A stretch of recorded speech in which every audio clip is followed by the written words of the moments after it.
Good evening, everyone. Hi, good evening. Good evening.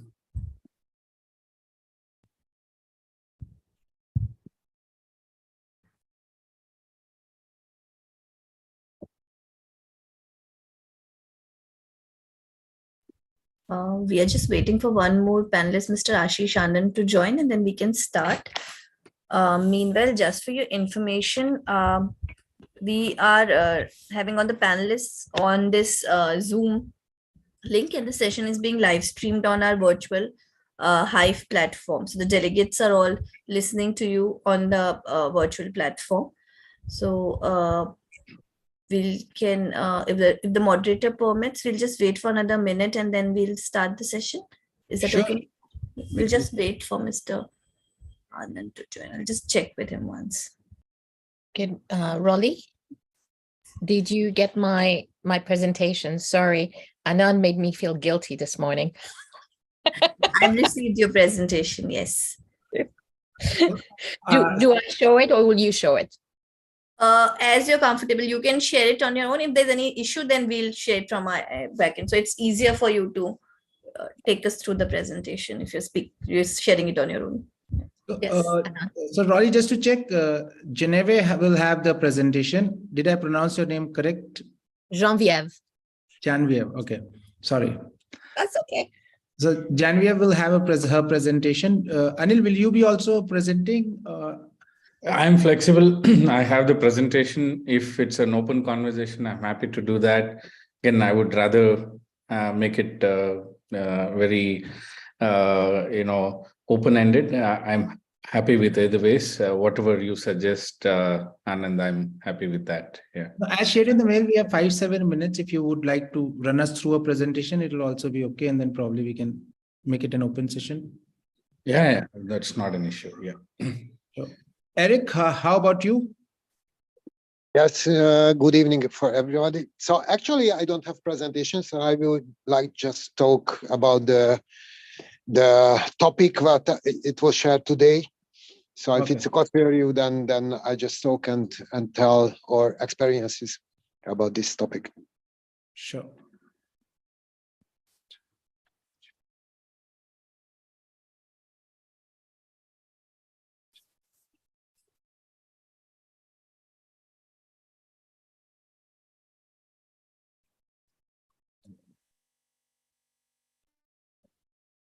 Rituja, I think we can start. In the meanwhile, I'll check. I think Mr. Anand is also here. Yes, so we can go ahead and start. Good evening, ladies and gentlemen, and welcome to our 6th edition of Advanced Technology Program in Agriculture, Global Dialogue on Agtech around the theme Technologies to Mitigate Climate Risk. With India holding the G20 presidency this year and CII being the B20 Secretariat, this global dialogue is part of CII's B20 engagement. And over the course of today and tomorrow, we will be joined by speakers from key G20 countries. Agriculture both contributes to climate change and is affected by climate change. The increasing temperatures are resulting in reduction of yields in key crops while encouraging weed and pest proliferation. Further, changes in rainfall patterns are increasing the likelihood of short-run crop failures and long-run production declines. On the other hand, to meet the demands of a growing population, the global food production must increase by 60 to 70% over the next 3 decades. To mitigate climate risk, the agriculture sectors must adopt the scaling up of technologies that help improve yields and to achieve production with right food quality and minimal use of resources. Given this background, CII has curated sessions which will deep dive into the global advancements on technology by providing an opportunity to listen to the global solution providers about their technologies and explore opportunities for their adoption with respect to climate change in India. This is our second thematic session on the second day. This session is on blockchain in agriculture. Blockchain in agriculture enables the traceability of information in the food supply chain and improves food safety. Blockchain's ability to store and manage data creates traceability, which is used to facilitate the development and use of innovations for intelligent farming and index-based agriculture insurance. Some of these innovations will be discussed in this session today. We have an illustrious panel of innovators with us today, and to chair this session, we have with us Mr. Anand Chandra, co-founder and executive director, Arya.ag. Anand is a graduate of agriculture science and an MBA with a specialization in agribusiness management from Manage. He has an experience of 8 years in agri-commodity-based financing. He has been a part of ICICI Bank as the national product head for the agri-commodity finance business. He was instrumental in developing the product and the associated processes for the bank since the inception of the product.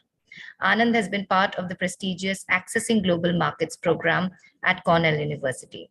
Over to you, Mr. Anand, for taking this session forward. Thank you, Ritija, for the introduction. I'll take this opportunity to introduce the panel members to all of you. And so with us is Eric. He's the CEO for TE Foods, and he's in fact the founder for CEO TE Foods International. He has more than 20 years of experience in IT designing, development, and servicing. He has been in the forefront of the winning and then designing the animal, vegetable, and fruit traceability projects in Vietnam, France, and UK. He's been involved in the blockchain projects, especially building on applying the new network application in the world of traceability since 2016.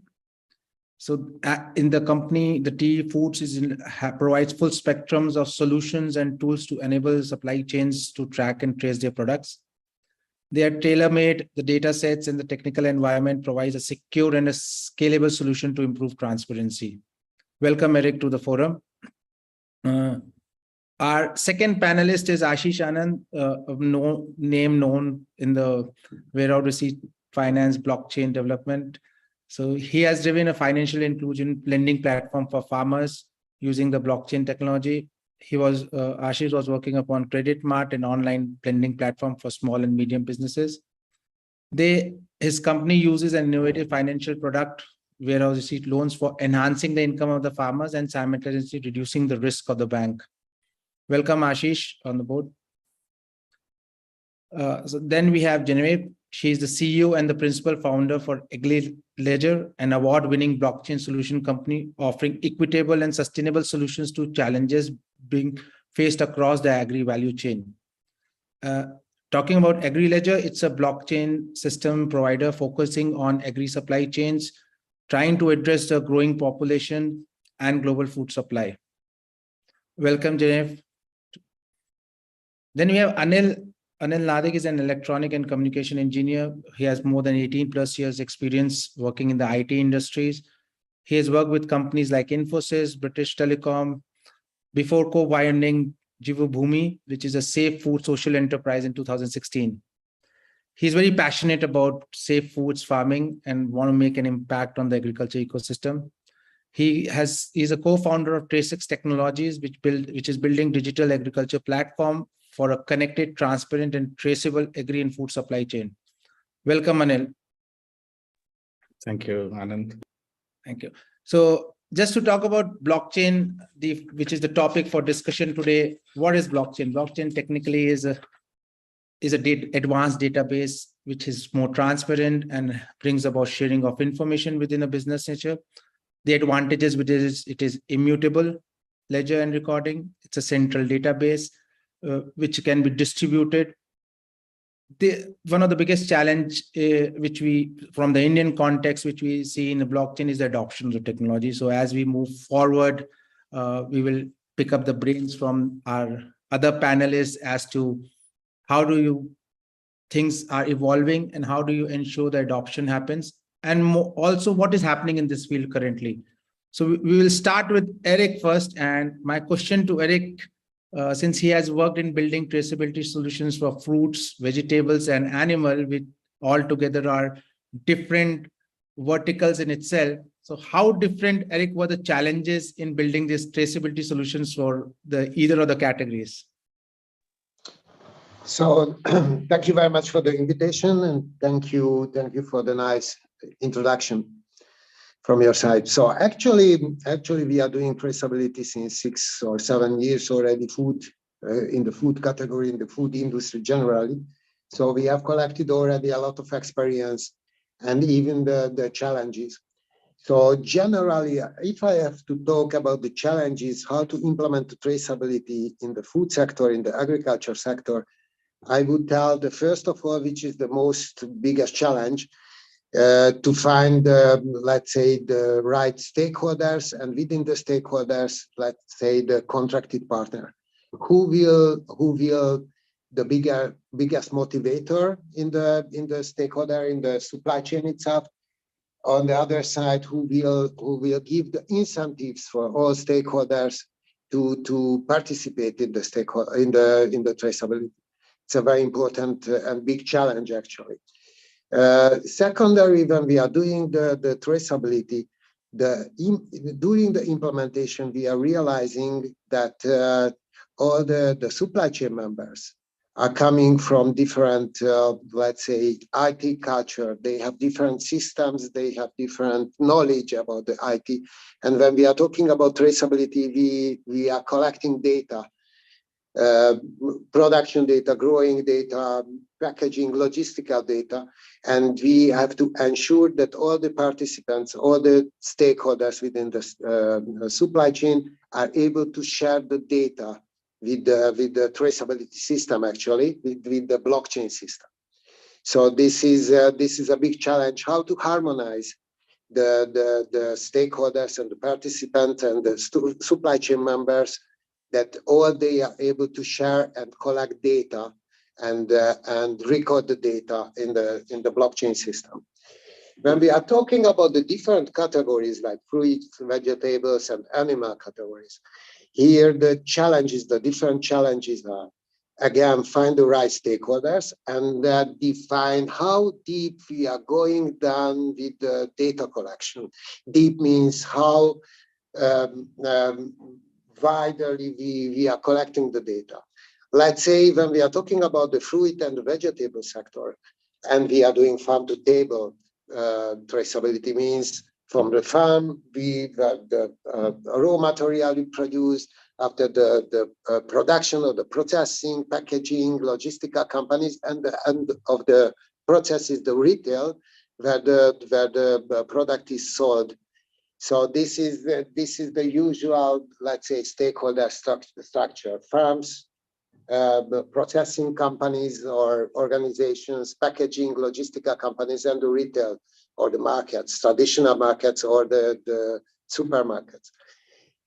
When we are talking about the animal sector, there could be a different stakeholder structure as well. Of course, the farm is there, the processing, slaughterhouses, packaging companies, logistical companies are the same. But when we are going into the animal sector and doing the traceability, then we have to consider if we involve in the traceability the different suppliers for the animal farms, like feeding materials, who are providing the feeding materials, or the vaccination materials, or the different drugs or medicaments which are used in the animal sector. So here it's a big challenge, because they are not really involved in the production on the first level, but on the second level, because they are providing different materials, feedings, medicaments, vaccinations to the farms, then they could be very interesting from the food safety side as well, and even for the general processing side as well. So the challenge, how to motivate them, give data from the feeding, how they are producing the feeding, which type of feeding or farms they are using to produce the feeding material. And this is the same for the different, let's say, veterinary companies or companies who are providing the vaccinations or antibiotics. Which type of antibiotics, how often they are used. So in the animal sector, it's the challenge to find the right stakeholders, the right participants. It's much bigger than the fruit and the vegetable sector. Generally, in the animal sector, what we have done, not only the farm-to-table traceability, but we have invented or implemented the so-called livestock system as well, which is which is using again the blockchain system, where we are trying to track and trace the animals after the birth until they are leaving the farm gate to the slaughterhouse or the processing company. So, and here we have involved not only the farm, we have to involve not only the farms, but we have to involve the other suppliers as well. So these are the challenges which are different from the animal and the fruit and the vegetable sector. But generally, additional challenges when we are implementing the traceability in a supply chain, beside the IT culture differences and other things. The second biggest challenge here, the identification of the mainly the logistical product or the product itself, and even the retail product. How to identify individually the products, how to put the different identification materials on the packages, either wholesale package or retail package. And this is a big challenge actually during the packaging, when the processing company or the packaging company in the supply chain is doing the final packaging of the product. How to ensure that all products should have the individual unique identification, either QR code or NFC or any kind of identification, and how to help them to identify the product without slowing down the processing itself. Because mainly the big challenge that when we implement the traceability and becomes the question of the identification of the products, every company or organization who is doing the packaging, they are asking on the first meetings, okay, we will do the identification, how we can put it, how we can ensure the identification without slowing down the processing that they have right now. So this is a big challenge, and of course we are trying to help, but it's in some cases it's not easy. And in some cases, generally, I have to tell that when we implement the traceability in the food sector, generally we are experiencing that the companies have to a little bit reorganize themselves. We are calling it business process reorganization. So they are implementing the traceability system that we are providing, and during the implementation, they are reorganizing themselves a little bit, making the processes more transparent, more auditable, and they are making their processes that they are able to share the data generally with the traceability system. So in a nutshell, this is what I can tell about the challenges. Of course, I could talk hours about the different challenges that we experienced, but generally, these are the several points that I mentioned now. Thank you. Thank you, Eric. I'll come back to you in the second round of the discussions. Two takeaways which I have for you, which are basically on the stakeholders which are involved and data collections, which are two biggest challenges which I foresee from it. So moving ahead, Ashish, coming to you, you have been a pioneer in setting up blockchain technology for financing warehouse receipt finance. And since we are also in a similar line of business, so we always come across in an Indian context the risk associated with warehouse receipt finance in India as well as abroad also is double finance by lenders and data fudging or changing of data. So what were your challenges which you have faced or you are still facing in the adoption of these technologies by the bankers, especially the financial institutions and the stakeholders? Hi, Anand. Great to meet again. We have been meeting for so many years and we keep meeting. Yeah. So as you rightly mentioned, I mean, you know this product, you have spent your lifetime into this much more than I have spent. And you know this in out much better than me. And so I would pick up from where Eric was talking, that Eric talked a lot about what are the technical challenges we face when we are working with a huge set of diverse players into the ecosystem. And especially in a sector like agriculture, which has not been typically digitized as much as other sectors. So those technical challenges have been part and parcel of every blockchain application. But coming to the question which you asked, that what challenges we face especially. So I would like to take into two directions. One is the ecosystem adoption challenge, and the second I would like to talk about the platform challenge. So if you look at what we, when we started like a few years back, blockchain was still an upcoming word. It was not as much acceptable as it is, and it became acceptable in 2021. So by 2021, you have people working with blockchain, and more than blockchain, NFTs, and even the cryptocurrency became much of a household name in last 1 year. Then in 2019, when we wanted to start, which was just after the 2018 bear market cycle as well. So because this was not such a known commodity, blockchain itself, and plus most of the players were at the POC pilot stages of blockchain at that time, it was difficult to sell the idea. It was, so I would say that my most of time went into educating the ecosystem that what it can be. And secondly, in the ecosystem, again, people were more focused on, so as you rightly pointed out, double financing and other fudging of data is the major challenge which blockchain is solving. But at that point of time, the industry was more focused upon how can I solve the problem of the physical problems, like my godown has the commodity or not, what is the quality of the commodity. Those challenges remain even today. So a blockchain as a solution for data related problems was not, I mean, really enticing the industry. That thought process has changed. So I will just give a few names. I mean, sorry, without taking the name, I will just give a few examples of financial institutions, warehouses, etc. We went, and everywhere it was like, hey, we don't need this solution at all. Frankly speaking, we need solutions which will, how we can monitor the warehouse, how we can ensure that warehouses are functioning, theft is not taking place, and so on.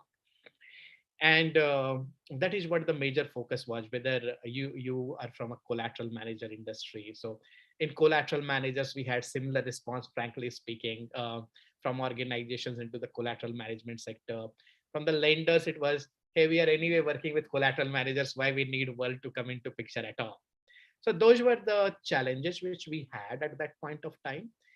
And that was the ecosystem level challenge, to educate the people that what blockchain is, why it is necessary, how it will help the ecosystem altogether. And one major challenge with blockchain is that you cannot implement it in a single entity. That's a major challenge. You can take any software, you have a CRM software, you have an ERP system, you have a loan management system you can implement within a particular entity, within a bank, within a warehouse, or so on. Blockchain requires everybody to come onto the same platform. It means you are selling to several different parties at the same time, and it becomes a very difficult sell at that. So ecosystem challenge, but now I am glad that many organizations are coming up who are building onto blockchain, who are implementing blockchain. We got slowly adopted by several entities in both government sector and financial sector as well. And one more point I would like to say, that India as a country doesn't buy products, software products especially. We are largely like, hey, build it for me, build it for myself. Can we build it in my bank, or can we build it in my warehouse, sort of guys, right? So creating a single standalone platform, which is like saying that, hey, I am available to anyone and everyone who wants to connect to the platform, was also a challenge. And it comes from, I would say, largely from how we do software purchase in India. But we have got some small success into this. So hopefully things will change over a period of time. No, so thank you, Ashish. I think a couple of points which we will come and debate more again would be on the physical attributes of management of the warehouse, how blockchain can be used to answer some of the questions which most of the, I would say, the participants or the stakeholders have been looking for. And this subject, since we are in the same line of business, we can debate more on it. And so Sure. Now, moving ahead, I would like to call Genevieve to come and, she has a small presentation for us. She would like to show us and run us how blockchain and traceability can be used as a potential in solving the the food problems which we are going to witness with the surge in the population. Genevieve, over to you.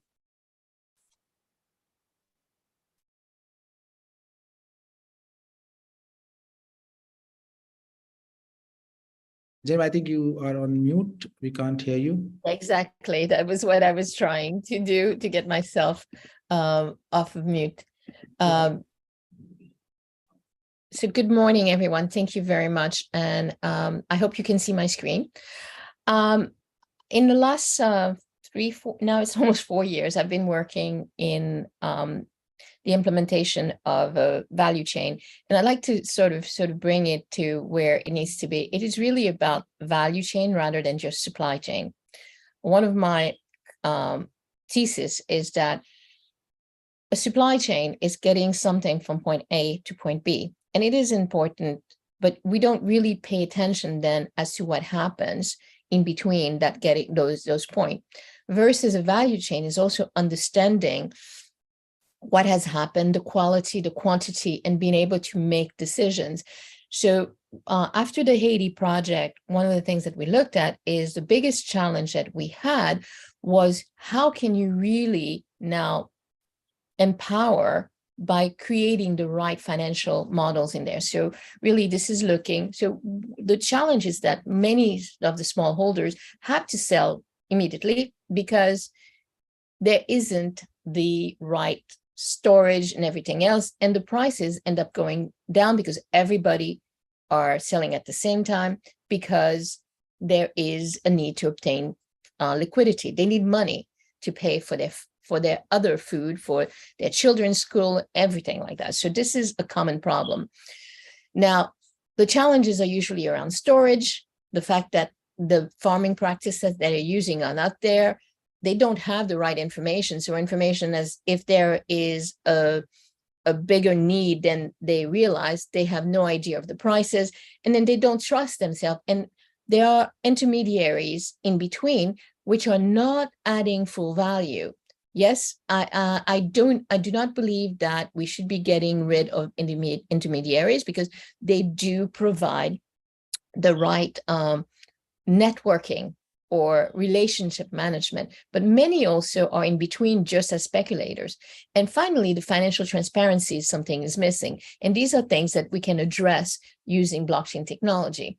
So when you look at a high level, you've got from the field, storage, packaging, they could be also going out of the country in terms of shipment and everything in between before it reaches the customer. If it's at the local level, you may still also have the storage and packaging, or you may not have it, but for the customer to understand what has happened is also key.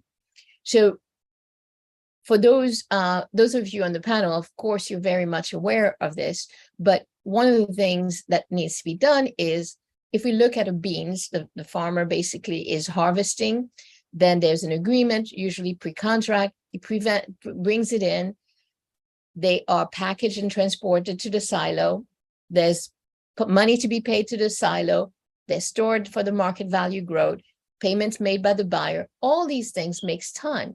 So as a result, you're really looking at something that's going in and there's an output going out, and in between, there is a need for money. And this is where the decentralized financing comes in that you can start creating this aspect. And this is something that we put in for maize and for the beans, where you could actually look at what was happening, pay at the local level, the market price, and pay all the storage fees, because this is what the farmer cannot do. So through the DeFi, pay those things and then create that timing aspect and that financing aspect, which then allows for a price to come in. And so it's almost putting in a fund on top of this. And then at the end, really holding to a portion of it for any loss that could have happened.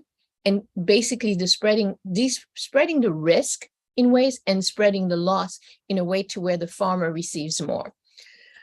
So this is what we are suggesting. So I think that aside from putting, because one of the questions that was talked about is when we look at the greater south or the greater north, and India, I think, is in between, depending on which region in India you're going to, means that what is the technology advancement of that area and what is available in terms of tools. And finally, more than anything else, is can we bring in transparency enough to allow for the right financing to be put in place for normally people who are not considered to be, I hate to use the word bankable, because bankable doesn't always mean just a bank account, but can I finance this? And you start being able to have transparency. So transparency of where things are, what is the market doing? And we have to remember, according to FAO and the World Bank, it's between 60 to 80% of the food that is consumed globally is actually done by smallholder farmers. So we need to look at a mechanism by which we get them access. And I think it's the same way in communication, the same way now we can use everybody can use a cell phone to communicate. How do we make this technology available to them? And as was said by Anil, it is that immutability which causes them to be able to trust that no one is going to change the amount that they bought in, and whatever they put into the funnel, they can then have visibility of where the problems have occurred. Has the problem occurred in transportation? Has it occurred in the storage? But then we can also work with those aspects to make a change, because yes, we could have an issue at the field, but that's much more easy to address. Where we have the biggest challenge is the waste between the field all the way to the consumer. And this is something that the blockchain can support in providing the data that allows us to make those changes. No, thank you. It's quite interesting. So a couple of takeaways which we will come subsequently to discuss is how the embedded finance, using blockchain could be a way forward in terms of providing access of finance to the unbankable, or I would say people who don't have credit histories, rather than saying unbankable. Yeah. So Anil, coming to you, you have been a veteran in this industry trying to work around blockchains. Looking at the land holding size of India, which are quite fragmented, what do you think are the challenges which India as a country we will have to grapple with, apart from the adoption challenges and the getting all the stakeholders on the same plane? From perspective of land holding, what do you see the challenges which we will face? Over to you. Right. Thanks, Anand. It's again a pleasure to be part of a very esteemed panel here, and many of the people I've been working with and as well as following closely. Great to hear them speak as well. I echo a lot of sentiments that Eric shared on the field is something that we are also facing and solving for. I understand also what you and Ashish have been going through, and what Genevieve also mentioned about in terms of ensuring the finance aspect becoming very critical. But things like that is something that in some way or the other we've also seen. And considering that one of the comments that Genevieve also made about more than 60% of the food is produced by smallholder farmer ecosystems. So bringing that context into the Indian agriculture sector, we've also seen that majority of the land holding is also very small, and certain technology interventions at scale really has many challenges, especially when validating ground truthing, when bringing in a lot of credibility to the claim that you want to make on a certain output. Right, we've started as we started our initiatives on multiple levels. We started seeing those challenges. One is, the value proposition to the farmer itself. Does he really care about blockchain? Right, for them, the idea is, am I going to get better value for what I'm producing, or am I able to reduce my cost of production or get better incentives on things that I'm supposed to be doing right? And these are the concerns that's on the field, whether you use blockchain, anything else probably doesn't matter at that level. But leveraging a technology like this on the ground, we started to, our core objective as TraceX is to really create a digital connected supply chain, and on the back of it drive multiple outcomes, right? So one of the key thing is traceability for us, as well as extending the same digital connected supply chain to handle cases around carbon and sustainability, which are inevitably getting linked as we scale into the future towards a climate net zero objectives for the global world, as well as finance playing a very critical role in this whole objective as well. So some of the key things that we started facing on the ground was, how do you digitize the smallholder ecosystem? Because really deploying staff on the ground at every level is a big challenge at an individual farmer level. That's where we started looking at solution to be very feasible to work at a very at a collective level. So we started approaching by creating the key participants in the supply chain, and then defining very clearly what the outcome is required to be done. For example, if the outcome is that for a customer who is exporting a particular product out of India, there needs to be traceability built in, and they need to have enough credibility in the claims to ensure that they get better value for what they're doing. So that means bringing the right participants in the chain becomes very important. So the way our digital tool sets and our blockchain network is built is to be very progressive in that approach. We know on day one, you can't do everything. So you got to have a very, we got to have an approach where you start with something small and then slowly bring in all the other stakeholders into the fold as well. So we really work by creating a governing council, creating the rules, and ensuring the network really understand what needs to happen in order to deliver on a particular outcome. So if it's organic, for example, it's important to bring in the certifying agency or a testing laboratory to ensure there's better credibility for the outcome, right? In a way, every data point that gets into the system has a trust index associated with it. And sometimes, the trust index is low on certain data elements, but you build that risk into the outcome, right? So that's the way to do it, because there is no other way to improve that trust index in a very simplistic manner. So then we started leveraging other technologies around how can we leverage artificial intelligence or satellite imagery or IoT and other technologies to augment and increase the data collection efficiency, and then also bring in enough credibility to attract more participants in the chain to come together and really start delivering value. And the result is that, significant portion of the farmer community and the ecosystem players now started to realize that if you work together for a common objective, then really there is a lot more to be gained here, right? So that's where our technologies are really focused on. The pre-harvest module is very focused. It works in offline, because we know a large portion of it is still has to work in a very offline environment, multilingual, so that it can handle multiple languages, very simple to use. Then as we come on to the post-harvest processing side, the workflows are very, very flexible. So you can handle a lot of use cases related to food. Be it field crops to fruits and vegetables to dairy and meat and poultry and so on. So it's very configurable that way. So you are using pretty much the same platform to get your data in and process. And like Eric mentioned, how do we make sure that everything is connected and traced, so that as you aggregate and as you process through this, and we've started to look at dynamic QR codes that can be pre-printed and attached to batches, so that you lessen the dependency of technology in areas where there is no power or there is no infrastructure available.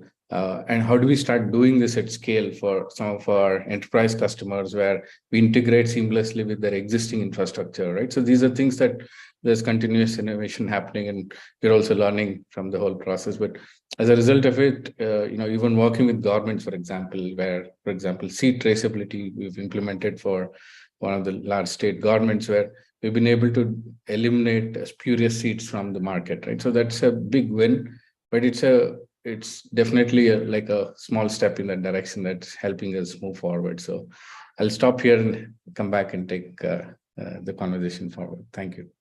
No, sure. It's a wonderful insight you have provided in terms of the challenges, which are more on the pre-harvest side, looking at the fragmentation of the land holdings. And once it gets aggregated to a decent level, the challenges may still be there, but not at the same velocity or same levels.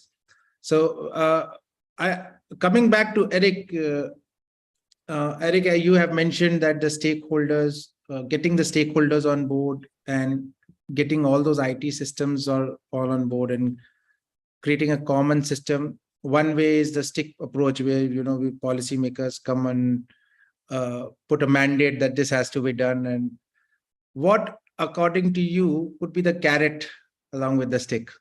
So, what are the incentives which could be offered to the participants or the stakeholders to come on blockchain? So actually, it's a very, very good question. What I see here, so first of all, what we realize, working together with the regulators, it's very important. That means either some of the authorities or certification bodies who can give additional incentives, either based on the regulations that data should be in a central or I don't know, governmental traceability system because of food safety, because of good food supply, and so on and so on. So involving the regulators, or let's say creating new regulations which can help or which can give additional motivations to the stakeholders. It's very important. This is the first thing. The second thing that we see here, we have to differentiate the domestical, let's say, food industry and the export food industry. A lot of countries, a lot of export countries are already requiring traceability information, traceability data. And how to do it in an organized way, it's every time a question. Either the wholesalers should organize it, or the importing company should organize it, or even the local, let's say, government should help to the farmers or the producers to have a traceability which already contains the data which is required by the importing countries, I mean the destination country. So when we are talking about export, then it's very important to investigate which are the regulations in the destination country or at the company, wholesale company who is importing the product. So that could be an additional motivation. Additionally, which we think very important motivation, and this is already was mentioned here formally, this is the let's say recall possibility. Because when we are talking about the traceability, then we have the possibility as well to have a very let's say well-organized recall module or recall possibility in which is given by the traceability itself.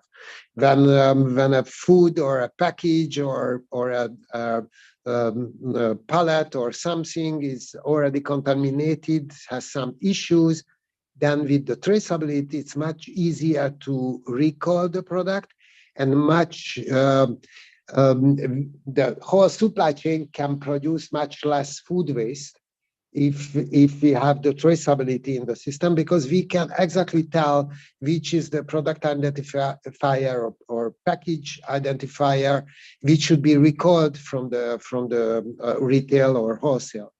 So the recall, again, it's a very important motivation. I mean, the possibility of optimized possibility of recall, it's a very important motivation as well. Additionally, what we see, and this is the last thing, or two things actually. The first thing, it's a better organized supply chain, better organized from the logistical, from the processing, from the packaging possibility, and even better organized means a little bit, if it's possible, shortening the supply chain. shortening the supply chain, not so many, let's say, participants, because maybe they are not needed, they don't have any value added service, but traditionally they are involved. Through the traceability, we can find them and we can shorten the supply chain itself. So a better organized supply chain, it's again a motivation, but for the whole sector and mainly for the buyers, who is the biggest authority in the food sector, because he will decide in the retail or the traditional market that I will buy the product, and this is the biggest control here. And additionally, the last motivation that we realized in the last years, this is the marketing channel possibility beside the traceability, because when we are talking about traceability and end-to-end traceability in the retail, scanning the individual QR code or identifier of the product, the buyer, the end consumer is able to check all the details, where the product has been produced, the raw material, and so on and so on. And here comes in the marketing possibility, where all the producers, all the supply chain members has the possibility or the ability to show them to the end buyers. That means how they are producing the product, which is the farm name, and so on and so on. So the marketing possibility is very important, mainly for the retail companies, of course, but for the wholesaler companies or the bigger producers as well. So we think these are the most biggest incentives. Of course, there are several others as well, but these are the most important ones. Thank you, Eric. These are very important points which you have mentioned, like the regulation being built around that could be one motivation or one way of pushing things around. The countries who are into import and export have their own regulation rather than the importing countries trying to dictate their own terms. So conscious effort by the exporter also to get into that. Then recall possibilities which are there for organizations in case of things going bad or figuring it out where things went bad. I think one of the most important motivation, Eric, which you mentioned, which I think will work, is the reduction in the supply chain participants. You know, that's once you have entire supply chain laid out and you go granular, you may figure out ways of reducing the supply chain, which means there will be money. And I'm assuming wherever money is involved, motivation automatically comes in. Money is the biggest motivation for people to do. Marketing, as you said, is also a possibility from an end buyer perspective. Very valid points, Eric. And coming to Ashish, just to continue where we left Ashish, the physical aspect, as you mentioned, remains a challenge. So how do you think we're going to solve this issue, especially from the perspective of warehouse receipt finance, where physical stocks, which again a challenge remains on the other side also, is the data collection. So the same thing applies to specific warehouse receipt finance, which you handle. Any thoughts on that? So Anand, I mean, if I look from the perspective of blockchain and what blockchain offers, so blockchain is a data system like any other data system, right? And you will always have this problem of the GIGO problem, that if something goes wrong something wrong will come out of that, and that problem blockchain cannot solve. So that has always been a skepticism about blockchain as well in application in this industry, that how blockchain solves this. And frankly speaking, blockchain is not a panacea for everything, which is a problematic stuff anywhere. I mean, it has been showcased to the world as a panacea for long, but it is not. Right? In simple terms, if I look at blockchain in my definition, I say blockchain is, just to scale it down, or I would say dumb it down, blockchain is an ecosystem database. So you have ERP systems or organizations which connect your finance, manufacturing, supply chain, inventory management, all the solutions together. What essentially blockchain is doing, that blockchain is connecting enterprises across on a single source of shared ledger. And that brings its own value. That brings its own value of knowing the truth across the organizations, knowing that this data is tamper-proof, knowing that what has gone in will not be changed by someone. even if someone tries to do that, it won't be possible. So that is where the aspects of blockchain come into picture. So from the physical point, I can say that, hey, if we try to just put things on blockchain, and if you have not recorded the data properly, and it applies to warehouse receipt finance, it applies to all the traceability solutions as well, that if you have not captured the data correctly, there is no way to the blockchain will serve the purpose over there. Yeah, one thing we can know that once the data has been entered, it will not be altered. So that gives a proof. For example, in the physical aspect of warehouse receipt finance, where goods are stored in the warehouse receipt finance, if there are either human eyes, for example, an auditor, a stock auditor, a collateral manager who has certified the data, that certificate goes on blockchain.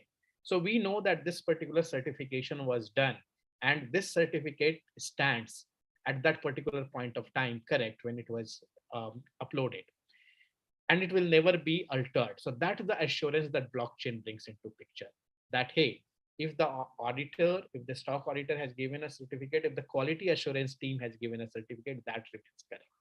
It will never be changed. So that's the improvement in terms of how the web 2 or other solutions remain, that there is always a possibility to change the data.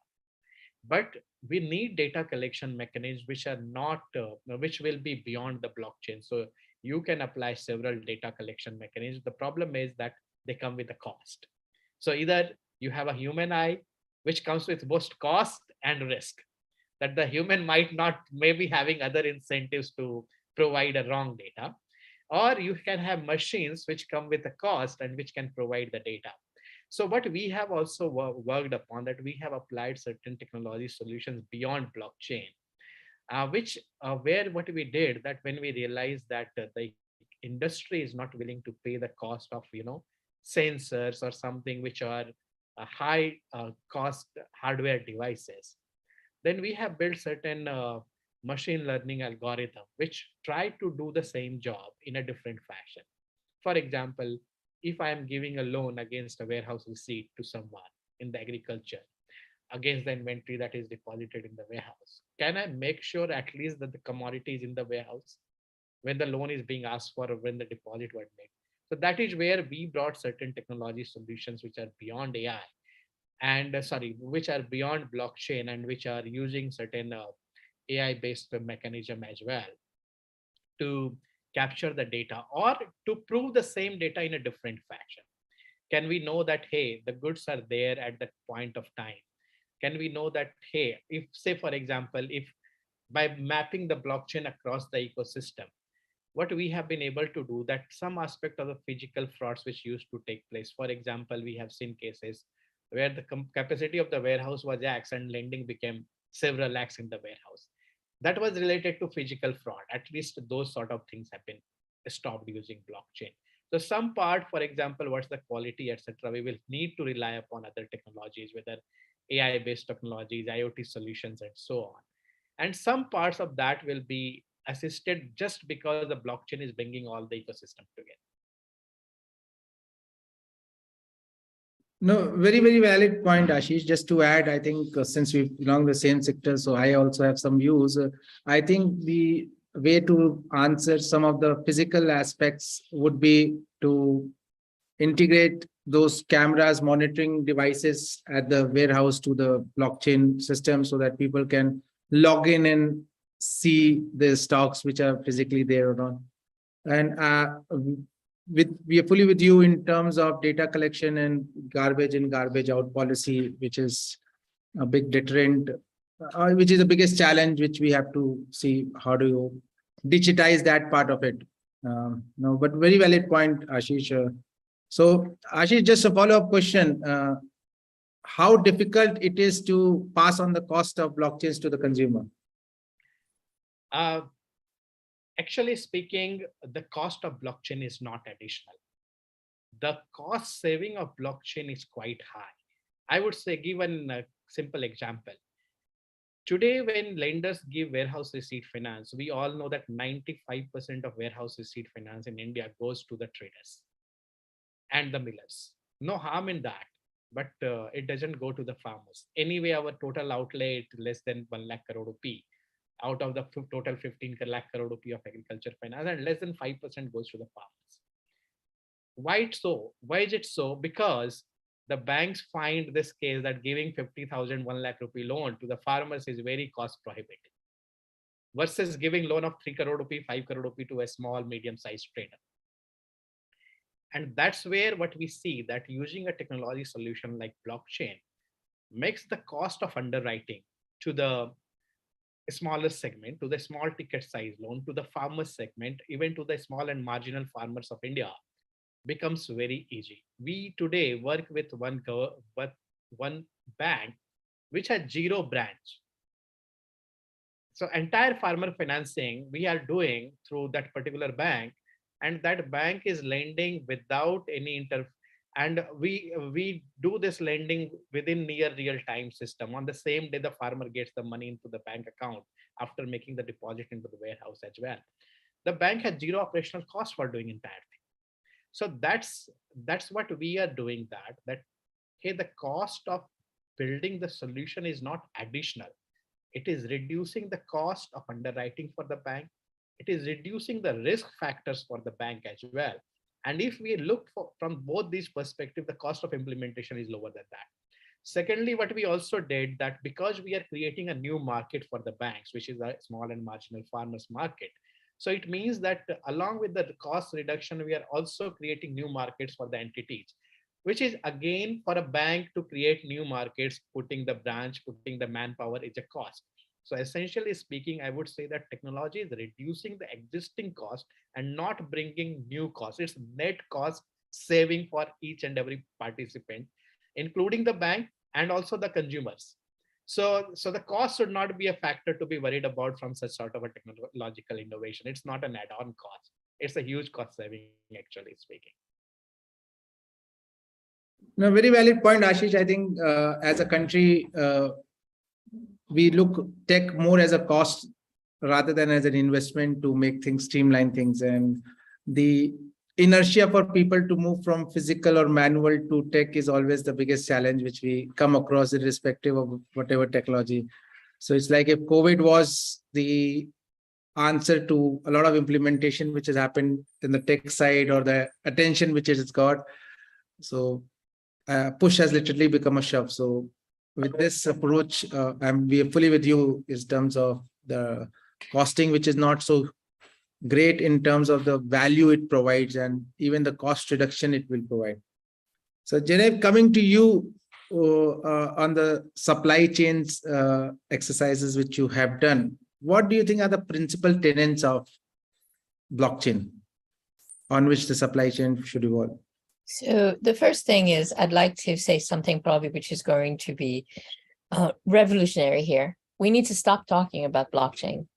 Oh, we need to be able to use the technology when, it's like we don't talk about emails, SSL and everything else of security. We talk about the email.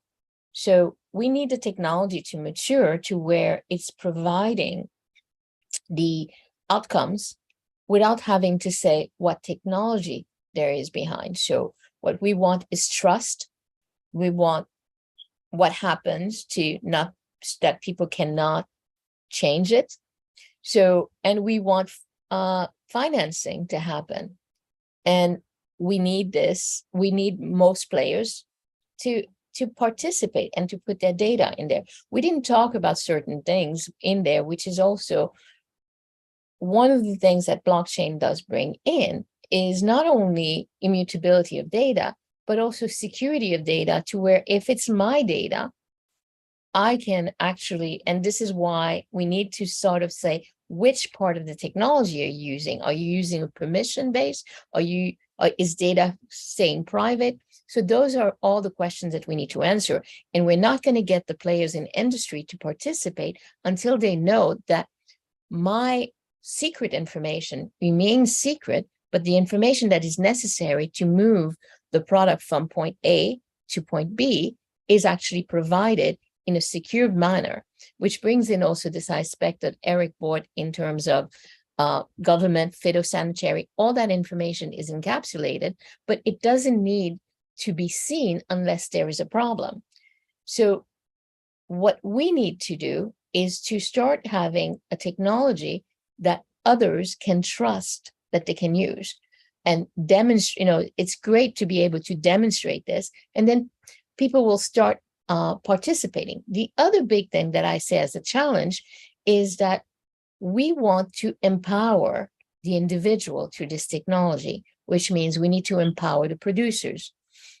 We need to give them the ability to have choices as to who are the suppliers, who are the buyers that they're going to sell to. And we need to create the mechanism to where they don't get to be, the price point is dropped because they don't have the information. So these are some of the challenges I see that we need to fix in the technology. And that's not going to just be a blockchain play. As was Ashish was talking about, you need to start bringing in AI. You do need to bring in sort of like cameras or the IoT aspect, but being able to rationalize those costs is going to be key also, which then brings in the question that you had, Anand, who pays for it and how do we make it pay? So now, part of what blockchain is all about is what's called smart contract. So you can actually start using cost accounting. Who's used the data? Who's using the information? Who's participating? Who's getting paid from using the system? And this is another big key. It's bringing in that payment aspect to be together with the transactioning access. Because if you're doing you're tracking everything on chain or some sort of blockchain, but all the payment and all the transaction which has to do with payment are off chain, then how do you make sure that they match? So the supply of the money also needs to be matched up. So which means what one needs to look at, and this is where what we did was we don't have a token. We send the message to the bank. So there is a sort of a centralization in ways of where the money is paid, but a decentralization as to how it's paid. And that's why we then said, you know what, a DeFi model would make more sense because you can invest into the operations, pay for those operations, and when the payment comes in, you then can actually redistribute it and you have full transparency as to what's happening.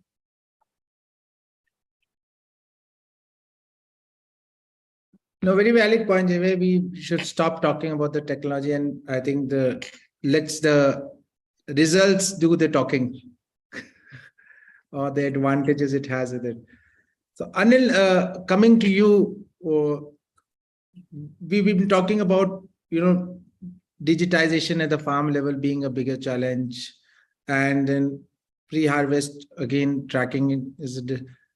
What are your views in terms of the decentralization of carbon credit associated with this? Any views you have in terms of, because there's only one agency which does the standard setting. So what do you think was decentralization of those activities will add value? And just want to pick your brain on that aspect.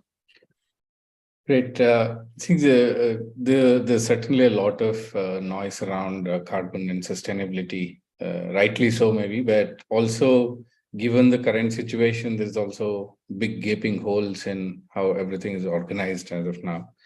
The interesting thing that we started to uncover is based on the technology and the data sets that we were already working with, just by making some maybe another 20% enhancement to our product, we were able to kind of significantly cover the aspects of what carbon monitoring, we call it digital monitoring and reporting and validation tool that's required to build credibility to these claims. So some of the challenges around the carbon credits and accounting, and then also decentralization is fundamentally being able to have enough credible data to make the judgment as to how much of what has been done has been accounted is correct. Has it been done to the right level of standards that's been defined, as well as ensuring that there is enough trust in that whole ecosystem. There's no double accounting, or we've not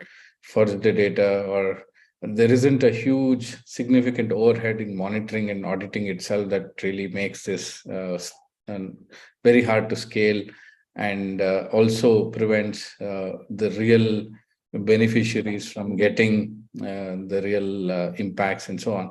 But thankfully, from the experiments that we've done with some of the early adopters in this space, we saw that by putting the right consortium together, engaging actively with the agencies who are defining the standards, and also making it very transparent as a process to say that this is the way things should be done. And although there are certain centralized agencies doing that, but essentially, as long as the whole process becomes transparent in terms of what leads to what particular outcome, for example, by adopting sustainable agricultural practices done over a period of time, how can that actually provide you enough credits that you can accumulate and be a beneficiary of that?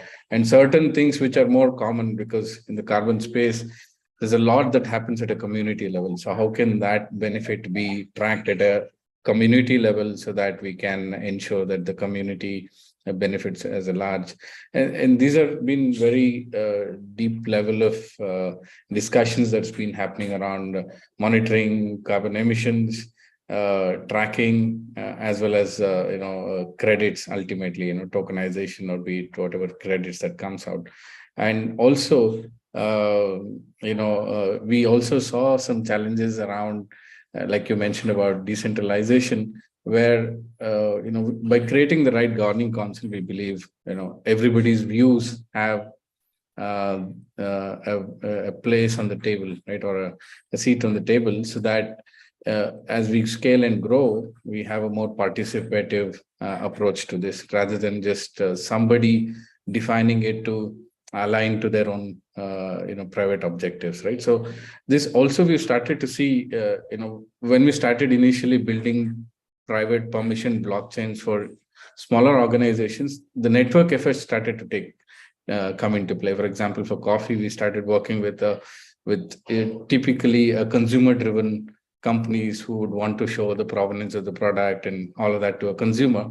But at the same time, we were already working with farmer ecosystems through nonprofit support for digitization, for impact and all that. By connecting the two networks, we saw that the entire chain now started to take a larger benefit. Now, we added a layer of finance, we added a layer of now sustainability on top of it. The beauty is that it will take its own course, but ability to really showcase on a cup of coffee now, the next season, hopefully, how much of carbon emission that went into producing that, right? Or how much of really the carbon sequestration happened on that. So it will open a much broader, deeper dialogue, which probably will lead to a lot more, positive things to happen. So I think there is definitely a lot more work to be done in this space. Decentralization is really, really essential to account for a lot of regional nuances, to account for a lot of impact that happens on the ground for smallholder communities in emerging economies, which are very different to what happens in larger developed economies and so on. So I think we've just made small starts here. Still a long way to go, but the technology is really proven to at least solve some problems in a very effective manner. So I'll leave it there. Yeah. Thanks. No, thank you so much, Anil, for the wonderful insight. And I think we almost on the time, closing on the time.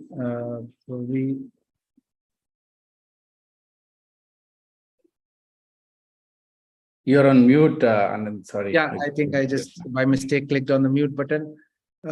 So just to summarize the discussion which we had in terms of the technology, we all feel this is the way forward. It has its own set of challenges in terms of adoption of technology, getting all the key stakeholders on the plane or all on the same plane. And on the technology perspective, the attitude or the, I would say the adoption from the company side that we want something specific and rather than using a common tech is also another hurdle which will be there from the private sector. One of the key submissions will be to the government to have a regulation around it to have a faster adoption of this technology. countries need to get together in terms of their focus on traceability. EU has been a leading force in terms of having those traceabilities or the carbon emissions norms being quite stringent. Same application or the same rigor has to be adopted by other countries as well to come on the same plane. Incentives, as we have said, there's enough and more incentive or motivation for people to adopt, considering the cost saving or the transparency it will have. And also, one of the key factors which have come out is the embedded finance. The embedded finance within the supply chains always make the supply chains much more vibrant, and it provides an access to people who currently don't have an access to finance, and it builds up their credit history, which today may not be getting built up despite they may be doing good amount of transactions. So with this, I would like to conclude this session, and thanks all the panelists for providing such great views. Thanks to CIA for giving us all the opportunity to share our views and opinions. Over to CIA now. Thank you, Mr. Chandra, and thank you to all the panelists for joining us for this insightful session. We had a very interesting discussion, and like Mr. Chandra mentioned, we'll take the outcomes to the government and see how more work in this area can be facilitated. I would also like to take this opportunity to thank our sponsors, ITC, PI Industries, Ulam Agro, Tefe, Corteva, Bayer, and Triveni Engineering. We have the last day sessions tomorrow from 4 o'clock onwards, and then we have a special plenary session in the evening. So we look forward to all the delegates joining us for those sessions tomorrow. Thank you once again for joining us today. Thank you. Thank you so much. Thank you.